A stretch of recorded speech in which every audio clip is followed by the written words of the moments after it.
নমস্কাৰ প্ৰিয় দৰ্শক, আজিৰ গুৰুত্বপূৰ্ণ ভিডিঅ'টোলৈ আপোনাক স্বাগতম জনাইছোঁ। আপোনাৰ ভাগ্যৰ লুকাই থকা কিতাপখন এতিয়া খুলিব ওলাইছে। এইটো কোনো সাধাৰণ ঘটনা নহয়। ব্ৰহ্মাণ্ডই নিজেই সংকেত পঠাইছে যে এতিয়া সময় আহি গৈছে। আপোনাৰ জীৱনৰ সকলোতকৈ গভীৰ ৰহস্য ওলাই পৰিব। কাৰণ এই মেছেজটো কেৱল সেইজন ব্যক্তিৰ বাবেহে হয় যাক ভাগ্যই বাছনি কৰিছে। ইউনিভাৰ্ছে আপোনাৰ আত্মাৰ ওপৰত বিশেষ ধ্যান দিছে। বহুত সময়ৰ পৰা কিছুমান শক্তিয়ে আপোনাক লক্ষ্য কৰি আছিল, আপোনাৰ মাৰ্গদৰ্শন কৰাই আছিল, আপোনাক সেই ৰাস্তাৰে আগুৱাই লৈ গৈ আছিল যাৰ কথা আপুনি অনুভৱেই কৰা নাছিল। কিন্তু এতিয়া পৰ্দাখন আঁতৰি যাবলৈ ওলাইছে। আপোনাৰ জীৱনৰ সেইখন কিতাপ, যিখন কিতাপ এতিয়ালৈ বন্ধ হৈ আছিল, এতিয়া লাহে লাহে খুলিব আৰম্ভ কৰিছে।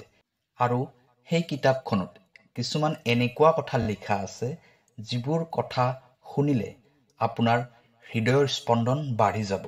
প্ৰিয় দৰ্শক, আছামিজ এষ্ট্ৰলজীলৈ আপোনাক স্বাগতম জনাইছোঁ। মই এষ্ট্ৰলজাৰ ধীৰাজ শৰ্মা। ভিডিঅ'টো শ্বেয়াৰ কৰি দিব আৰু কমেণ্টত লিখিব থেংক ইউ ইউনিভাৰ্ছ, জয় বজৰংবলী। প্ৰিয় দৰ্শক, যদি আপোনাৰ ব্যক্তিগতভাৱে কিবা সমস্যা হৈ আছে তেনেহ'লে ভিডিঅ'ৰ স্ক্ৰীণত দিয়া নম্বৰত আমাৰ সৈতে যোগাযোগ কৰিব। আমি আপোনাৰ সমস্যাসমূহ সমাধান কৰিবলৈ চেষ্টা কৰিম। এতিয়া হওক ভিডিঅ'ৰ পৰৱৰ্তী অংশলৈ যাওঁ। আপোনাৰ ভাগ্যৰ কিতাপখনত লিখা আছে যে আপুনি এটা বিশেষ উদ্দেশ্যৰ বাবে এই পৃথিৱীলৈ আহিছে। আপুনি কোনো সাধাৰণ ব্যক্তি নহয়। আপোনাৰ আত্মাই কেইবাটাও জন্মৰ পৰাই এই সময়খিনিৰ বাবে অপেক্ষা কৰি আছিল। আপোনাৰ যাত্ৰা সহজ নাছিল, কিন্তু প্ৰতিটো কঠিন পৰিস্থিতিয়ে আপোনাক আপোনাৰ প্ৰকৃত শক্তিৰ ফালে আগুৱাই লৈ গৈ আছে। ইউনিভাৰ্ছে কৈ আছে যে এতিয়া আপোনাৰ সেই শক্তি জাগ্ৰত হ'বলৈ ওলাইছে। কিতাপৰ পৃষ্ঠাবোৰত লিখা আছে যে আপুনি অন্ধকাৰৰ পৰা বাহিৰলৈ ওলাই আহি পোহৰৰ ফালে আগুৱাই গৈ আছে। আগন্তুক সময়বোৰত আপোনাৰ জীৱনত এনেকুৱা কিছুমান চমৎকাৰ হ'ব যাৰ বিষয়ে আপুনি কেতিয়াও কল্পনাই কৰা নাছিল। সেই সুযোগ যিটো আপুনি বিচাৰিছিল, যিখন দৰ্জা এতিয়ালৈ বন্ধ হৈ আছিল, এতিয়া সেই দৰ্জাখন খুলিব ওলাইছে। কিন্তু ইয়াৰ বাবে আপুনি ব্ৰহ্মাণ্ড আৰু নিজৰ ওপৰত সম্পূৰ্ণ বিশ্বাস ৰাখিব লাগিব। আপোনাৰ বাবে লিখা ভৱিষ্যতবাণীয়ে কৈ আছে যে এটা ডাঙৰ পৰিৱৰ্তনে আপোনাৰ বাবে অপেক্ষা কৰি আছে। কিছুমান এনেকুৱা ঘটনা হ'বলৈ গৈ আছে যিয়ে আপোনাৰ সম্পূৰ্ণ জীৱনটোকে এটা নতুন অৰ্থ দিব। ইয়াৰ বাবে আপুনি কিছুমান মহত্বপূৰ্ণ সংকেত পাব পাৰে। কিছুমান বিশেষ সংখ্যা বাৰে বাৰে দেখিব পাৰে, নাইবা কোনোবা অচিনাকি ব্যক্তিয়ে আপোনাৰ জীৱনলৈ আহি এটা মহত্বপূৰ্ণ খবৰ দিব পাৰে। ইয়াৰ এইটো সংকেত হয় যে আপোনাৰ ভাগ্যৰ এটা নতুন অধ্যায় আৰম্ভ হৈছে। ইউনিভাৰ্ছে কৈ আছে যে এতিয়ালৈ আপোনাৰ ৰাস্তাত যিবোৰ বাধা হৈ আছিল, সেইবোৰ এতিয়া দূৰ হ'বলৈ গৈ আছে। আপোনাৰ ভিতৰত থকা শক্তি পৰিৱৰ্তন হ'বলৈ ধৰিছে। সেই সকলোবোৰ পৰিশ্ৰম, সেই সকলোবোৰ সংঘৰ্ষই এতিয়া আপোনাক ফল দিয়া আৰম্ভ কৰিব। আপুনি অতি সোনকালে সেই সফলতা লাভ কৰিব যাৰ আপুনি সপোন দেখিছিল। এতিয়া সময় আহি গৈছে যে আপুনি আপোনাৰ ভাগ্যক সম্পূৰ্ণৰূপে স্বীকাৰ কৰি লওক। আপুনি যিটো ৰাস্তাত আছে সেই ৰাস্তাটোৱে আপোনাক সফলতাৰ উচ্চ শিখৰলৈ লৈ যাব। যদি আপোনাৰ কেতিয়াবা সন্দেহ হয়, তেনেহ'লে জানি লওক যে এই ব্ৰহ্মাণ্ড নিজে আপোনাৰ লগত আছে। আপোনাৰ আত্মাই যি সংকল্প লৈছিল সেইটো এতিয়া সম্পূৰ্ণ হ'বলৈ গৈ আছে। আপোনাৰ ভাগ্যৰ কিতাপখনত এইটোৱে লিখা আছে যে আপুনি বিজয় প্ৰাপ্তি কৰিব। আপুনি আপোনাৰ জীৱনৰ প্ৰকৃত উদ্দেশ্যটো বুজি পাব আৰু আপুনি সেই সকলোবোৰ পাব যিটো আপোনাৰ বাবে আগতেই নিৰ্ধাৰিত কৰা আছিল। যেতিয়া আপুনি এই ৰহস্যময় কিতাপখনৰ পৃষ্ঠাবোৰ লুটিয়াই চায়, তেতিয়া আপোনাৰ মনত এইটো অনুভৱ হয় যে এইবোৰ কেৱল শব্দ নহয়, এইবোৰ আপোনাৰ অস্তিত্বৰ আইনা হয়। এই কিতাপখনত আপোনাৰ জীৱনৰ সেই সকলোবোৰ কথা উল্লেখ কৰা আছে য'ত আপোনাৰ আত্মাই এটা বিশেষ মাৰ্গ বাছনি কৰিছিল। ইয়াত সেই ক্ষণটোত উল্লেখ কৰা আছে যেতিয়া আপুনি অজানিতে কিবা এটা নিৰ্ণয় লৈছিল আৰু কিন্তু সেই নিৰ্ণয়টোৱে আপোনাৰ ভৱিষ্যতক এটা আকাৰ দিয়া বুলি প্ৰমাণিত হ'ল আৰু কোৱা হৈছে যে কেনেকৈ আপোনাৰ সংঘৰ্ষ, আপোনাৰ দুখ কষ্ট আৰু আপোনাৰ আশাবোৰ ব্ৰহ্মাণ্ডৰ শক্তিৰ সৈতে সংযোগ হৈ আছে। আপুনি এইটো জানিব পাৰি আচৰিত হৈ যাব যে আপোনাৰ ভাগ্যৰ কিতাপখনত এইটো লিখা আছে যে অতি সোনকালে আপুনি এনেকুৱা এটা সুযোগ লাভ কৰিব যাৰ বিষয়ে আপুনি কেতিয়াও কল্পনাই কৰা নাছিল। এনেকুৱা সময় য'ত আপোনাৰ পৰিশ্ৰমৰ ফল পাব। কিন্তু এই কিতাপখনে আপোনাক এইটোও সাৱধান কৰি দিছে যে এই সুযোগ কেৱল সেইসকল ব্যক্তিৰ বাবে হয় যে নিজৰ ভাগ্যৰ ওপৰত ভৰসা ৰাখে, যে নিজৰ মনৰ শব্দবোৰ শুনিব পাৰে। ইয়াত লিখা আছে যে আপোনাৰ জীৱনত কিছুমান এনেকুৱা মানুহ আছে যিয়ে আপোনাৰ জীৱনৰ পোহৰবোৰ কম কৰি দিব বিচাৰে, কিন্তু ব্ৰহ্মাণ্ডই প্ৰথমতে আপোনাক এইবোৰৰ পৰা বাচি থকাৰ মাৰ্গ দেখুৱাই দিছে। এই কিতাপখনে কৈ আছে যে আপুনি যিকোনো নিগেটিভিটিৰ দ্বাৰা প্ৰভাৱিত নহয়, কাৰণ আপোনাৰ চাৰিওফালে দিব্য কৱচ পিন্ধাই দিয়া হৈছে। আৰু সকলোতকৈ মহত্বপূৰ্ণ কথা এই কিতাপখনত স্পষ্টভাৱে লিখা আছে যে আপোনাৰ আত্মাই যিটো উদ্দেশ্যৰ বাবে পৃথিৱীলৈ আহিছে সেই সময়টো এতিয়া আহি গৈছে।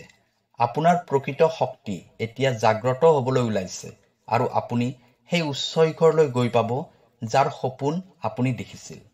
এইখন কোনো সাধাৰণ কিতাপ নহয়, এইখন সেই পবিত্ৰ গ্ৰন্থ হয় য'ত আপোনাৰ ভাগ্যৰ প্ৰতিটো পল অংকিত কৰা আছে। এইখন সেই ৰহস্যময় কিতাপ হয় যিখন ব্ৰহ্মাণ্ডই বহুত বছৰৰে পৰা ভালদৰে ৰাখি থৈছিল। আপুনি কেতিয়াবা ভাবিছেনে যে আপোনাৰ আত্মাৰ বাস্তৱিক উদ্দেশ্য কি? কিয় আপুনি বাৰে বাৰে এই সংকেতবোৰ পাই থাকে? কিয় কিছুমান সংযোগ আপোনাৰ জীৱনত বাৰে বাৰে ঘটিত হয়?